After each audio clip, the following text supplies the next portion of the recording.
ഈ മനോഹര തീരത്തേരുമോ, അമ്മയ്ക്ക് ഇനിയൊരു ജന്മം കൂടി ഈ മനോഹര തീരത്ത് ഉണ്ടാകട്ടെ എന്ന് പ്രാർത്ഥിക്കുന്നു.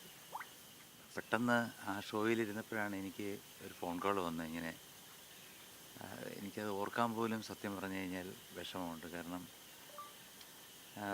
അത്രത്തോളം ഞാൻ സ്നേഹിക്കുന്നു അമ്മയെ. സാധാരണ രീതിയിൽ അമ്മ എന്ന് പറയുമ്പോൾ നമ്മൾക്ക് നമ്മുടെ അമ്മയല്ലേ ഓർമ്മ വരുന്നത്.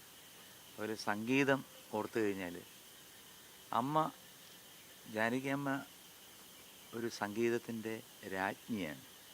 എല്ലാ ഭാഷയിലും, മലയാളത്തിൽ പ്രത്യേകിച്ചും. കാരണം നമ്മൾ മലയാളികളായതുകൊണ്ട് അമ്മയുടെ ആ അക്ഷരസ്ഫുടത അത് ശരിക്കും ഇന്നത്തെ പുതിയ തലമുറ കേട്ട് പഠിക്കേണ്ട ഒരു കാര്യമാണ്. കാരണം അവർ പാടുന്ന ഡൈനാമിക്സ്, ഒരുപാട് പാട്ടുകൾ പാടിയിട്ടുണ്ട്. രാജാ സാറിനൊക്കെ ആദ്യമായിട്ട് പാടിയ എണ്ണക്കിളി എന്നൊക്കെയുള്ള പാട്ട്, അതൊക്കെ ഏത് ഭാഷയിലാണെങ്കിലും അമ്മ പാടിയ പാട്ടുകളൊക്കെ, എല്ലാ പാട്ടുകളും നമുക്കൊരു പാഠപുസ്തകമാണ്.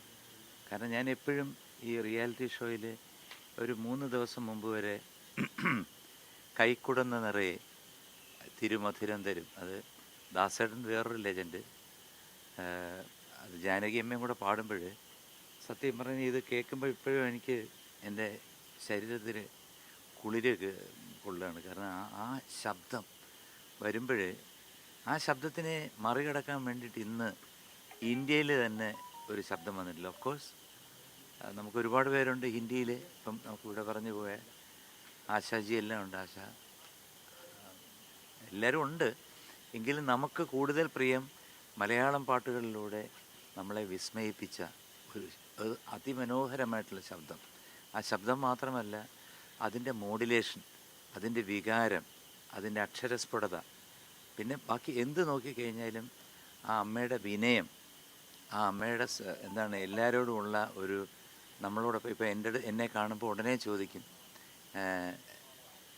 MG രാധാകൃഷ്ണൻ സാറിന് സുഖമാണോ എന്ന് കാണുമ്പോൾ ചോദിക്കുമായിരുന്നു.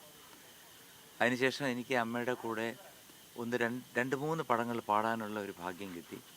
മാത്രമല്ല ഒരു വേദിയിൽ ഞാൻ അമ്മയുടെ അടുത്ത് അങ്ങോട്ട് ചോദിച്ചു. കാരണം ദാസേട്ടനും അമ്മയായിട്ട് പാടിയ പാട്ടുണ്ടല്ലോ, അകലെ അകലെ നീലാകാശം, അത് 2 വരി എൻ്റെ കൂടെ ഒന്ന് പാടാമെന്ന് ഞാൻ റിക്വസ്റ്റ് ചെയ്തു. അങ്ങനെ എനിക്ക് അത് പാടാനുള്ളൊരു ഭാഗ്യമുണ്ട്. അതൊക്കെ ഞാൻ എൻ്റെ ജീവിതത്തിലെ ട്രഷർ, അതായത് ഒരു വലിയൊരു ഭാഗ്യം, ഒരു നിധിയായിട്ട് ഞാൻ കണക്കാക്കുന്നു.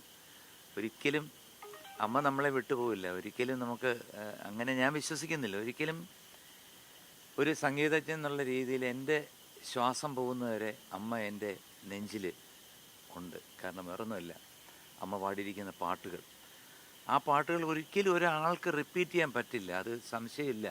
കാരണം നമുക്കതിനെ ഫോളോ ചെയ്യാം. അത് ഫോളോ ചെയ്തിട്ട് എങ്ങനെയാണ് അമ്മ പാടിയിരിക്കുന്നതെന്ന് കേട്ട് പഠിക്കാം. പുതിയ തലമുറയ്ക്ക് പഠിക്കാനൊരു പാഠപുസ്തകമായിട്ട് അമ്മയുടെ ആലാപനം, അത് ഓരോ വരിയിലും അമ്മ കൊടുത്തിരിക്കുന്ന വികാരം എന്താണ്, ആ അക്ഷരങ്ങൾക്കനുസരിച്ച്.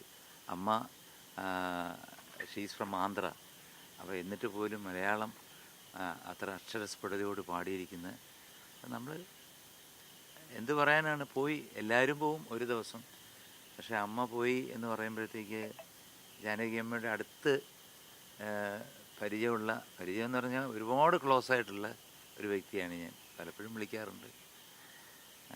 ഈയിടയ്ക്ക് ഞാനൊരു വീഡിയോ കണ്ടപ്പോൾ ഒരുപാട് സന്തോഷിച്ചു. കാരണം കൊച്ചുമക്കളുമായിട്ടിരുന്നിട്ട് കളിക്കുന്നതും ഒരു കുട്ടിയെ പോലെ കളിക്കുന്നതൊക്കെ കണ്ടപ്പോഴത്തേക്കൊരു സന്തോഷമാണ്. പക്ഷെ പെട്ടെന്ന് ഞാൻ ഈ ഷോയുടെ ഇടയിൽ നിന്നപ്പോഴത്തേക്ക്, ഇത് കേട്ടപ്പോഴത്തേക്ക് എൻ്റെ ബാക്കി ഞാനൊന്നും, സത്യം പറഞ്ഞാൽ ഒരുപാട് പേര് വിളിച്ചെങ്കിലും എനിക്ക് എന്ത് പറയണമെന്ന് അറിഞ്ഞുകൂടാ. കാരണം അത്രയ്ക്ക് ഞാൻ ഡൗണായിപ്പോയി എന്നാണ് സത്യത്തിൽ ഞാൻ പറയുന്നത്.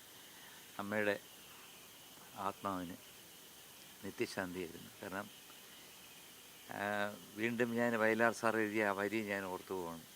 ഈ മനോഹര തീരത്തേരുമോ, അമ്മയ്ക്ക് ഇനിയൊരു ജന്മം കൂടി ഈ മനോഹര തീരത്ത് ഉണ്ടാകട്ടെ എന്ന് പ്രാർത്ഥിക്കുന്നു.